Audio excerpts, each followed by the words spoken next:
SAC news ప్రేక్షకులకు అభిమానులకు నూతన సంవత్సర శుభాకాంక్షలు. Welcome to SAC news.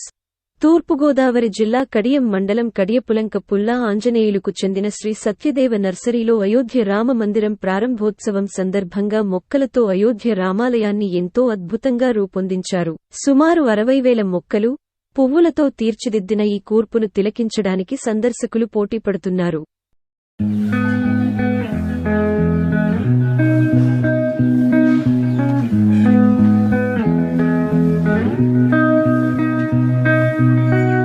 Sankranti మరియు నూతన సంవత్సర శుభాకాంక్షలు.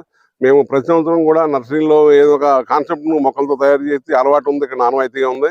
మేము ఈ సంవత్సరం మన అయోధ్య రామ మందిరం నిర్మాణం ఓపెనింగ్ ఉంది, దాన్ని 24 తారీఖుని దాన్ని కాన్సెప్ట్ పెట్టుకుని ఆ మందిరం పోస్టర్లని ఇక్కడ ఒక రామ మందిరం ఆ మందిరం ఎలా ఉందో అదే రకంగా పోస్టర్లు ఇచ్చారు మనకి. దాన్ని ఇక్కడ మొక్కలతో తయారు చేసి పెట్టాం.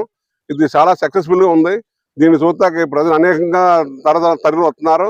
ఇది ఈ ప్రేక్షకుల కోసం జనవరి నెల అంతా కూడా దీన్ని మేము ఉంచుతాం. ప్రేక్షకులు అందరూ వచ్చి దీన్ని దర్శించుకోవాల్సిందిగా మేము కోరుకుంటాం. ఎంతమందితో ఎన్ని రోజులు పట్టిందండి